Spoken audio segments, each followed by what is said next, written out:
আসসালামু আলাইকুম, কেমন আছেন সবাই? তো এই যে দেখতেই পাচ্ছেন সকাল সকাল আমি চলে এসেছি একটু খাওয়া দাওয়া করতে।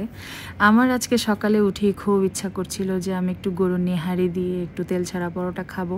তো আমার হাজব্যান্ডকে আমি জোর করে ঘুম থেকে উঠিয়ে নিয়ে চলে আসছি। আমাদের বাসার পাশেই একটা ভালো একটা রেস্টুরেন্ট আছে, তো এখানে খুবই মজার গরুর নেহারি পাওয়া যায়। সাথে ও একটু সবজি নিয়েছিল ওর জন্য, আর একটু পরে আবার আরেকটা অর্ডার দিয়েছিল, সেটা হচ্ছে গরুর চুই ঝাল। এটা মানে চুই ঝাল দিয়ে করা, গোটা গোটা রসুন দিয়ে করা, মানে এত টেস্টি ছিল।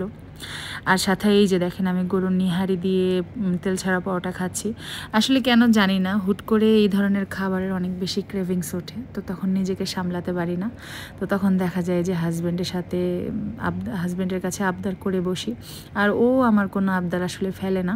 আমি যখনই যেটা খেতে চাই ও সেটা আমাকে খাওয়ায়, মানে কোনো আফসোস রাখে না আর কি। তো এই যে দেখতেই পাচ্ছেন আমরা খুব মজা করে খাচ্ছি।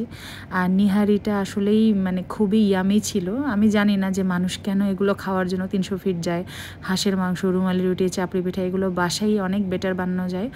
আর আমি যেখানে থাকি পুরান ঢাকার এরিয়াতে, সেখানে আশেপাশের রেস্টুরেন্টগুলোতে এগুলো খুব ভালো রান্না করে। সো আমাদের কখনোই 300 ফিট যেতে হয় না টাকা খরচ করে, আমাদের দরকার পড়ে না। আর ওখানকার খাবারের যে আমি রিভিউ শুনেছি, আমার মনে হয় না যে খুব বেশি বেটার ওখানকার খাবার। আল্লাহর রহমত আসলে যে আমরা যেখানে থাকি এখানেই অনেক বেশি বেটার খাবার পাওয়া যায়। আর এই যে গরুর নিহারিটা, এটা অনেক বেশি নরম ছিল, স্মুথ ছিল, জুসি ছিল। তো এই জন্য আমি ছিঁড়ে ছিঁড়ে খাচ্ছিলাম। আসল কথা আমি খুব এনজয় করছিলাম গরুর নিহারিটা। আসলে এই খাবারগুলো সবসময় মানুষের খেতে ইচ্ছা করে না, কিন্তু যখন ইচ্ছা করে তখন না খেলে খুব একটা ভালো লাগে না, মনটা খারাপ লাগে। আর আমি পার্সোনালি মানে একটা ফুডি মানুষ, আর আমার হাজব্যান্ডও জুটেছে আসলে আমার মতোই।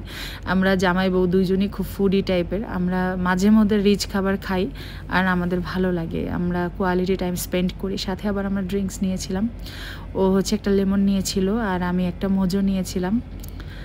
তো এই যে দেখতে পাচ্ছেন, আর আমি কি বলবো, আমি এই ধরনের খাবার খেতে খেতে একটু তাড়াতাড়ি হয়রান হয়ে যাই। তো একটু পরোটা বেঁচেছিল, আমি ওকে বললাম যে তুমি এই পরোটাটুকু শেষ করো, আমি খেতে পারবো না। পরে ও ওই পরোটাটুকু খেয়ে ফেললো, আর এই যে মাংসটা ছিঁড়ে ছিঁড়ে ও খাচ্ছিলো। এখান থেকেও আবার আমি টিয়া পাখির মতো মাংস একটু ঠোকর দিয়েছিলাম। তো এই যে আমরা খাওয়া দাওয়া শেষ করে একটু হসপিটালে গিয়েছিলাম, আমাদের একটু কাজ ছিল কিছু মেডিসিন আনার জন্য। তো এই মেডিসিনটা নিয়ে এসে আমাদের কেয়ারটেকার আঙ্কেলের সাথে আমার হাজব্যান্ড একটু কথা বলছিল যে আমাদের ফাঁকিবাজ বুয়া আজকে আসবে না। তো যাই হোক, কি আর করা, ঢাকা শহরের বুয়া মানেই তো ঢঙ্গি আর ফাঁকিবাজ, কিছু করার নাই। তো এই যে আমরা কিছু টুকটাক কেনাকাটা করে আমরা যাচ্ছিলাম। আমার হাজব্যান্ড এখানে আবার একটা কালো কালার বিড়াল দেখতে পেয়েছে, তো বিড়ালের সাথে একটু দুষ্টামি করলো। আর এরপরে এই যে আমরা লিফটে উঠে গেলাম। লিফটে উঠে আমরা ফার্স্টে বাসায় যাব, এরপরে আমরা একটু ছাদে যাব, টিয়া পাখির সাথে আমরা একটু মজা করব। তো এই যে আমরা উপরে উঠে যাচ্ছি, দেখতেই পাচ্ছেন। এই যে আমার হাজব্যান্ড আর আমি মিলে একটু ছাদে আসলাম, আর এত বেশি রোদ ছিল, মানে কি বলবো আপনাদেরকে। আসলে রোদের মধ্যে কোনো কিছু এনজয় করা যায় না। আর রেস্টুরেন্টে যখন খেতে যাই তখন অবশ্যই এসির সুবিধা সম্পন্ন রেস্টুরেন্টেই আমি যাই, কারণ আমার ওই এসি ছাড়া কোনো জায়গায় বসে আমি শান্তি করে খেতে পারি না। ওই ঘেমে ঘেমে গরম গরম খাবার দাবার আমি খেতে পারি না। তো আমার একটু কাম অ্যান্ড কোয়াইট এবং কুল প্লেস প্রয়োজন হয়। আর আমি ও এখানে আমাকে বাসার আশপাশটা দেখাচ্ছিল যে দেখো বাসার আশেপাশে কি সুন্দর বিল্ডিংয়ের কাজ শেষ হয়ে যাচ্ছে। তো আমাদের বাসার আশেপাশে অনেকগুলো বিল্ডিংয়ের কনস্ট্রাকশনের কাজ চলছে, আর আমাদের বিল্ডিংয়ের কাজ অনেক আগেই শেষ হয়ে গিয়েছে। তো এই যে আমি আমাদের ছাদ এখানে দেখাচ্ছিলাম, আমাদের ছাদটা খুবই স্পেশাস, আর এখানে আমাদের সিঁড়িঘরটাও দেখালাম। আর একটু পরে আপনাদেরকে দেখাবো আমাদের ছাদের উপরের পোর্শনটা। এটা আসলে সবার জন্য অ্যাভেলেবল না, এখানে যারা বাড়িওয়ালা তারা এখানে গাছ লাগায় এবং বিভিন্ন গাছ ওনারা এখানে চাষ করে আর কি, বিভিন্ন ফুলের গাছ থাকে। তো সবাই ভালো থাকে।